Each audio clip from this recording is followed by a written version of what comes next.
So how much should you save for retirement planning? That's an evergreen question that's always been asked, and some people don't know the answer yet. So why don't I give it to you? When I started in my career, my grandfather gave me my first job and he gave me a salary and he said, Sanjay, this salary is conditional. I'm going to give you $1,000 every month, and the condition is you have to spend 80% and you have to spend all of it. You cannot save any of it. You're supposed to save only 20%. You have to spend 80%. And I was a very happy grandchild because, hey, who doesn't like to spend money, right? So I would spend 80%. Went on for a year. After a year, my granddad called me. He said, Sanjay, you've done a brilliant job. I'm going to increase your salary. He increased my salary. And he said, you remember the rule, right? Spend 80% and save 20%. I said, sure, granddad, I can do that very well.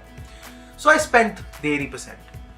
In the third year, he called me again. He said, Sanjay, I'm so glad you're doing such a good job and I'm so happy that you're saving the 20%. Now your salary goes even higher. And he increased my salary. I was super excited.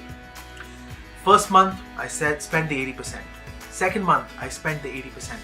Third month, I couldn't spend the 80%. So I went to my granddad and I said, Granddad, I don't know what to spend that 80% on. He's like, okay, so how much can you spend? I said, I should be able to spend about 50%. He's like, you see, I wanted you to reach a point where you could not spend the 80%. You see, life is very short. And if you don't enjoy it, you don't live all your dreams, your aspirations, you will live a life of regrets. So Sanjay, I'm so glad you've reached a point where now you feel you can save more than 20%. That's the fundamentals of retirement planning as well. We have a very simple structure to it. So it was broken down into the 50-30-20 rule, which is 50% of your earnings should be going towards your basic needs, your rents, utility bills, groceries, etc. 30% should be going towards fulfilling all your wants, your desires, your aspirations. That's the purpose. And 20% is money that you just save aside. Money you do not touch, because that money is for your future.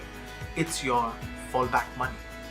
Money you never touch till you reach of an age where you cannot work anymore, and this is the money that you fall back on. Once you start living with this rule where you force yourself to spend the 80%, you will reach a point in life where you believe you will not be able to spend any more of it, and that's when your saving ratio will increase.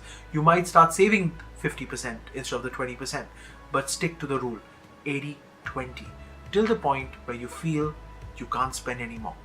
That's the fun of being a good financial planned person. If you have any questions about this, speak to an intergenerational planner. If you want to find out more, talk to any intergenerational planner or financial advisor. Now, I hope you have learned a lot on personal finance.